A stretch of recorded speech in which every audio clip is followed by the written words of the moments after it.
أعوذ بالله من الشيطان الرجيم. بسم الله الرحمن الرحيم.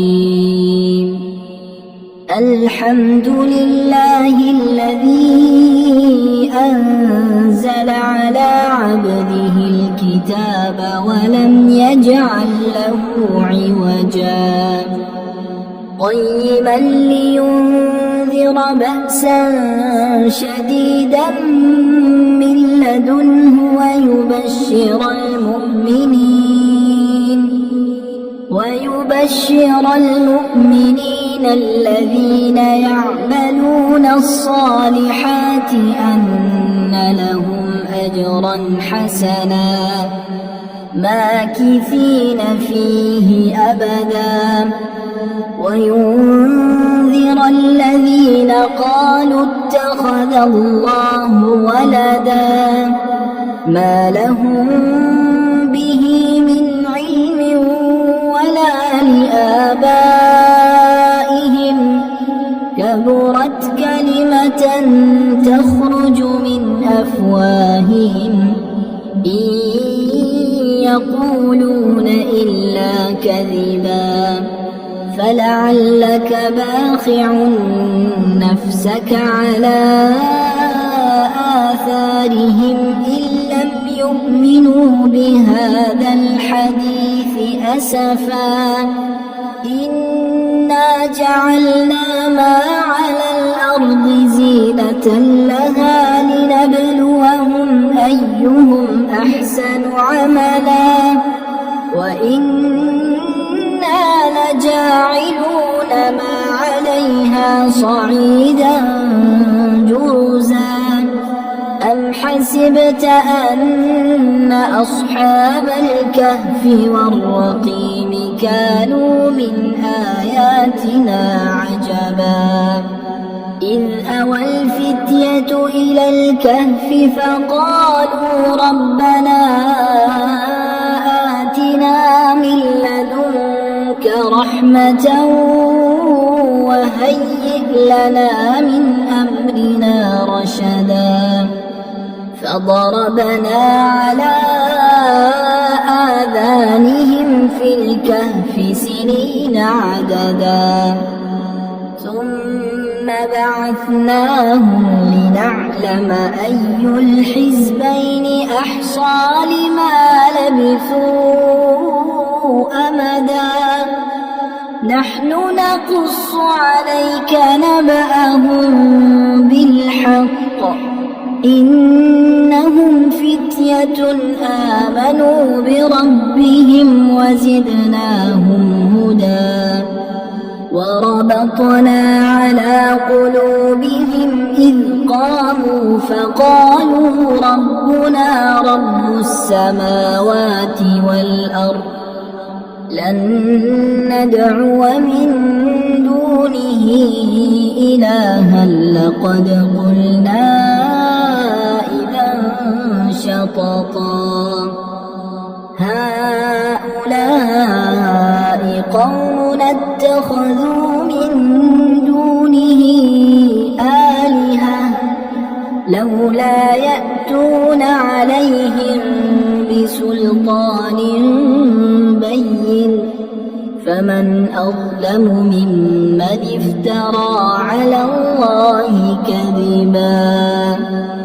وإذ اعتزلتموهم وما يعبدون إلا الله فأووا إلى الكهف ينشر لكم ربكم من رحمته ويهيئ لكم من أمركم مرفقا وترى الشمس إذا طلعت تزاور عن كهفهم ذات اليمين وإذا غربت تقرضهم ذات الشمال وهم في فجوة منه ذلك من آيات الله هو المهتد ومن يضلل فلن تجد له وليا مرشدا وتحسبهم أيقاظا وهم رقود ونقلبهم ذات اليمين وذات الشمال وكلبهم باسط ذراعيه بالوصيد لو اطلعت عليهم لوليت منهم فرارا ولملئت منهم رعبا وكذلك بعثناهم ليتساءلوا بينهم قال قائل منهم كم لبثتم قالوا لبثنا يوما أو بعض يوم قالوا ربكم أعلم بما لبثتم فابعثوا أحدكم بورقكم هذه إلى المدينة فلينظر أيها أزكى طعاما فليأتكم برزق منه وليتلطف ولا يشعرن بكم أحدا إنهم إن يظهروا عليكم يرجموكم أو يعيدوكم في ملتهم ولن تفلحوا إذا أبدا وكذلك أعثرنا عليهم ليعلموا أن وعد الله حق وأن الساعة لا ريب فيها إذ يتنازعون بينهم أمرهم فقالوا ابنوا عليهم بنيانا ربهم أعلم بهم قال الذين غلبوا على أمرهم لنتخذن عليهم مسجدا سيقولون ثلاثة رابعهم كلبهم ويقولون خمسة سادسهم كلبهم رجما بالغيب ويقولون سبعة وثامنهم كلبهم قل ربي أعلم بعدتهم ما يعلمهم إلا قليل فلا تمار فيهم إلا مراء ظاهرا ولا تستفت فيهم منهم أحدا ولا تقولن لشيء إني فاعل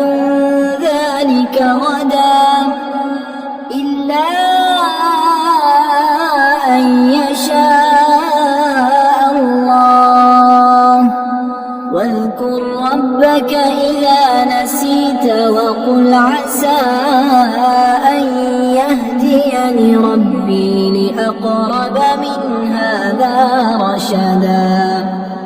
ولبثوا في كهفهم 300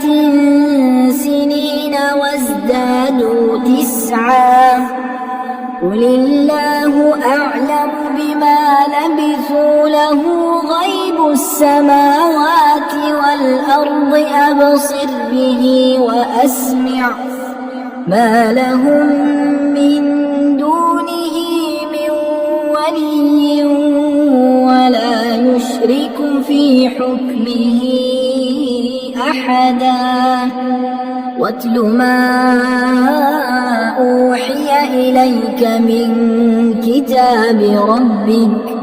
لا مبدل لكلماته ولن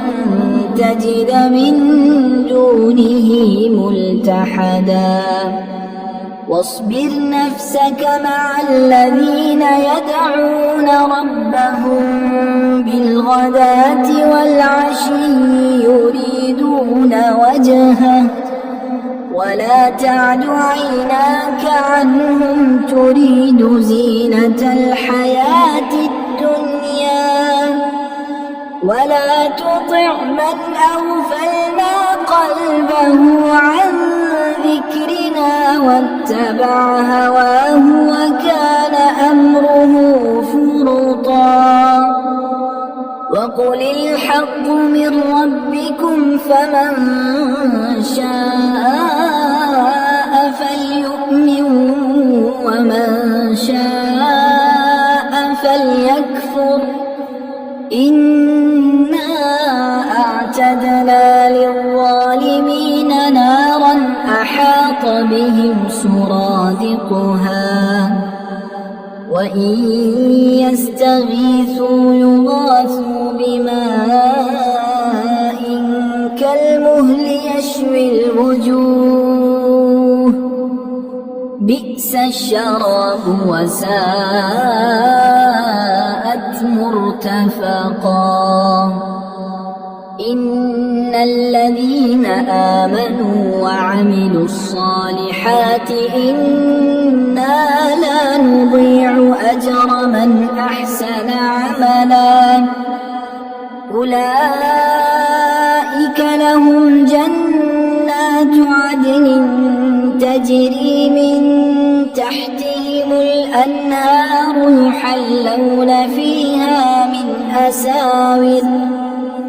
يحلون فيها من أساور من ذهب ويلبسون ثيابا خضرا من سندس وإستبرق متكئين فيها على الأرائك نعم الثواب وحسنت مرتفقا واضرب لهم مثلا الرجلين جعلنا لأحدهما جنتين من أعناب وحففناهما بنخل وجعلنا بينهما زرعا كلتا الجنتين آتت أكلها ولم تظلم منه شيئا وفجرنا خلالهما نهرا وكان له ثمر فقال لصاحبه وهو يحاوره أنا أكثر منك مالا وأعز نفرا ودخل جنته وهو ظالم لنفسه قال ما أظن أن تبيد هذه أبدا وما أظن الساعة قائمة ولئن رددت إلى ربي لأجدن خيرا منها منقلبا قال له صاحبه وهو يحاوره أكفرت بالذي خلقك من تراب ثم من نطفة ثم سواك رجلا لكن هو الله ربي ولا أشرك بربي أحدا ولولا إذ دخلت جنتك قلت ما شاء الله لا قوة إلا بالله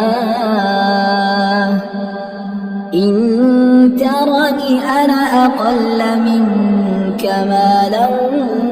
وولدا فعسى ربي أن يؤتيني خيرا من جنتك ويرسل عليها حسبانا من السماء فتصبح صعيدا زلقا أو يصبح ماؤها غورا فلن تستطيع له طلبا وأحيط بثمره فأصبح يقلب كفيه على ما أنفق فيها وهي خاوية على عروشها ويقول يا ليتني لم أشرك بربي أحدا ولم تكن له فئة ينصرونه من دون الله وما كان منتصرا هنالك الولاية لله الحق هو خير ثوابا وخير عقبا واضرب لهم مثل الحياة الدنيا كماء أنزلناه من السماء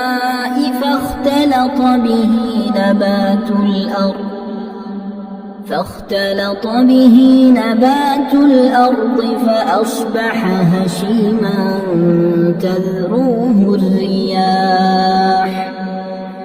وكان الله على كل شيء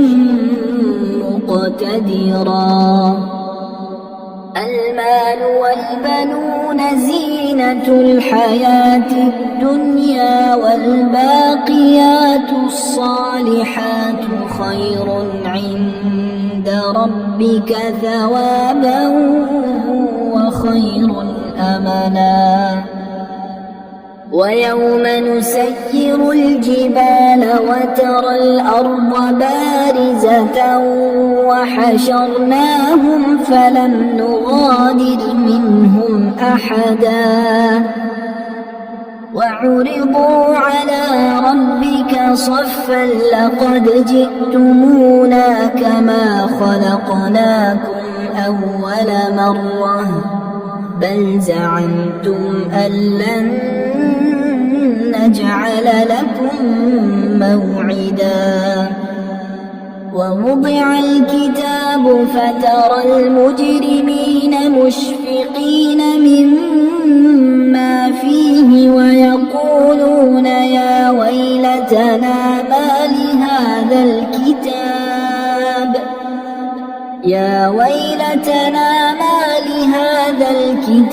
لا يغادر صغيرة ولا كبيرة إلا أحصاها ووجدوا ما عملوا حاضرا ولا يظلم ربك أحدا وإذ قلنا للملائكة اسجدوا لآدم فسجدوا إلا إبليس كان من الجن ففسق عن أمر ربه أفتتخذونه وذريته أولياء من دوني وهم لكم عدو بئس للظالمين بدلا ما أشهدتهم خلق السماوات والأرض ولا خلق أنفسهم وما كنت متخذ المضلين عضدا ويوم يقول نادوا شركائي الذين زعمتم فدعوهم فلم يستجيبوا لهم وجعلنا بينهم موبقا ورأى المجرمون النار فظنوا أنهم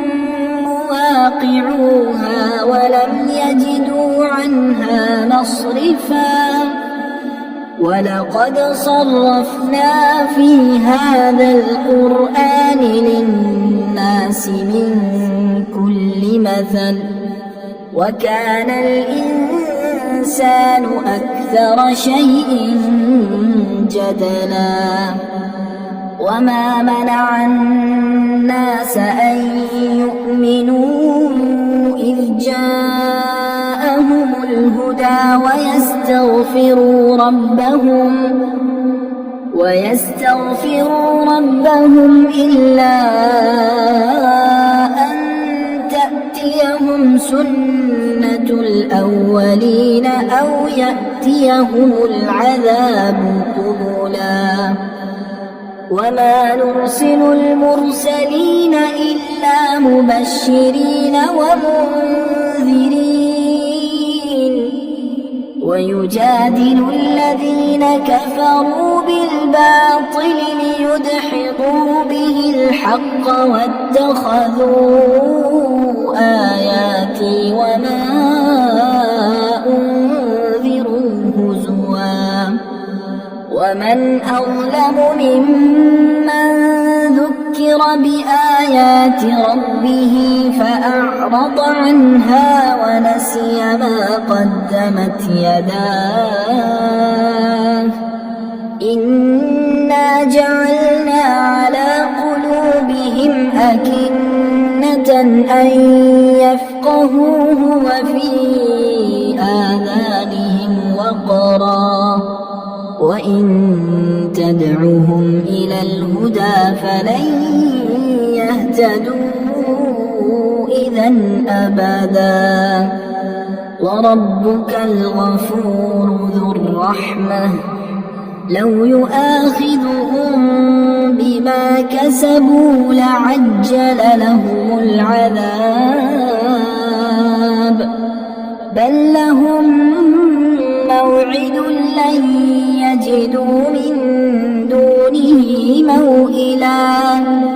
وتلك القرى أهلكناهم لما ظلموا وجعلنا لمهلكهم موعدا وإذ قال موسى لفتاه لا أبرح حتى أبلغ مجمع البحرين أو أمضي حقبا فلما بلغا مجمع بينهما نسيا حوتهما فاتخذ سبيله في البحر سربا فلما جاوزا قال لفتاه آتنا غداءنا لقد لقينا من سفرنا هذا نصبا قال أرأيت إذ أوينا إلى الصخرة فإني نسيت الحوت وما أنسانيه إلا الشيطان أن أذكره واتخذ سبيله في البحر عجبا قال ذلك ما كنا نبغي فارتدا على آثارهما قصصا فوجدا عبدا من عبادنا آتيناه رحمة من عندنا وعلمناه من لدنا علما قال له موسى هل أتبعك على أن تعلمني مما علمت رشدا قال إنك لن تستطيع معي صبرا وكيف تصبر على ما لم تحط به خبرا قال ستجدني إن شاء الله صابرا ولا أعصي لك أمرا قال فإن اتبعتني فلا تسألني عن شيء حتى أحدث لك منه ذكرا فانطلقا حتى إذا ركبا في السفينة خرقها قال أخرقتها لتغرق أهلها لقد جئت شيئا إمرا قال ألم أقل إنك لن تستطيع معي صبرا قال لا تؤاخذني بما نسيت ولا ترهقني من أمري عسرا فانطلقا حتى إذا لقيا غلاما فقتله قال أقتلت نفسا زكية بغير نفس لقد جئت شيئا نكرا قال ألم أقل لك إنك لن تستطيع معي صبرا قال إن سألتك عن شيء بعدها فلا تصاحبني قد بلغت من لدني عذرا فانطلقا حتى إذا أتيا أهل قرية استطعما أهلها فأبوا أن يضيفوهما فوجدا فيها جدارا يريد أن ينقض فأقامه قال لو شئت لاتخذت عليه أجرا قال هذا فراق بيني وبينك سأنبئك بتأويل ما لم تستطع عليه صبرا أما السفينة فكانت لمساكين يعملون في البحر فأردت أن أعيبها وكان وراءهم ملك يأخذ كل سفينة غصبا وأما الغلام فكان أبواه مؤمنين فخشينا أن يرهقهما طغيانا وكفرا فأردنا أن يبدلهما ربهما خيرا منه زكاة وأقرب رحما وأما الجدار فكان لغلامين يتيمين في المدينة وكان تحته كنز لهما وكان أبوهما صالحا فأراد ربك أن يبلغا أشدهما ويستخرجا كنزهما رحمة من ربك وما فعلته عن أمري ذلك تأويل ما لم تسطع عليه صبرا ويسألونك عن ذي القرنين قل سأتلو عليكم منه ذكرا إنا مكنا له في الأرض وآتيناه من كل شيء سببا فأتبع سببا حتى إذا بلغ مغرب الشمس وجدها تغرب في عين حمئة ووجد عندها قوما قلنا يا ذا القرنين إما أن تعذب وإما أن تتخذ فيهم حسنا قال أما من ظلم فسوف نعذبه ثم يرد إلى ربه فيعذبه عذابا نكرا وأما من آمن وعمل صالحا فله جزاء الحسنى وسنقول له من أمرنا يسرا ثم أتبع سببا حتى إذا بلغ مطلع الشمس وجدها تطلع على قوم لم نجعل لهم من دونها سترا كذلك وقد أحطنا بما لديه خبرا ثم أتبع سببا حتى إذا بلغ بين السدين وجد من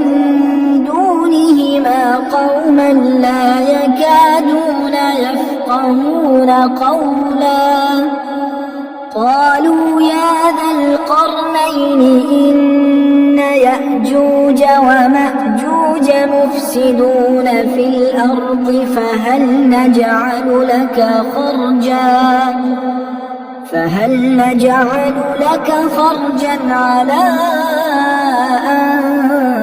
تجعل بيننا وبينهم سدا قال ما مكني فيه ربي خير فأعينوني بقوة أجعل بينكم وبينهم ردما آتوني زبر الحديد حتى إذا ساوى بين الصدفين قال انفخوا حتى إذا جعله نارا قال آتوني أفرغ عليه قطرا فما استطاعوا أن يظهروه وما استطاعوا له نقبا قال هذا رحمة من ربي فإذا جاء وعد ربي جعله دكاء وكان وعد ربي حقا وتركنا بعضهم يومئذ يموج في بعض ونفخ في الصور فجمعناهم جمعا وعرضنا جهنم يومئذ للكافرين عرضا الذين كانت أعينهم في غطاء عن ذكري وكانوا لا يستطيعون سمعا أفحسب الذين كفروا أن يتخذوا عبادي من دوني أولياء إنا أعتدنا جهنم للكافرين نزلا قل هل ننبئكم بالأخسرين أعمالا الذين ضل سعيهم في الحياة الدنيا وهم يحسبون أنهم يحسنون صنعا أولئك الذين كفروا بآيات ربهم ولقائه فحبطت أعمالهم فلا نقيم لهم يوم القيامة وزنا ذلك جزاؤهم جهنم اتخذوا آياتي ورسلي هزوا إن الذين آمنوا وعملوا الصالحات كانت لهم جنات الفردوس نزلا خالدين فيها لا يبغون عنها حولا قل لو كان البحر مدادا لكلمات ربي لنفد البحر قبل أن تنفد كلمات ربي ولو جئنا بمثله مددا قل إنما أنا بشر مثلكم يوحى إلي أنما إلهكم إله واحد فمن كان يرجو لقاء ربه فليعمل عملا صالحا ولا يشرك بعبادة ربه أحدا.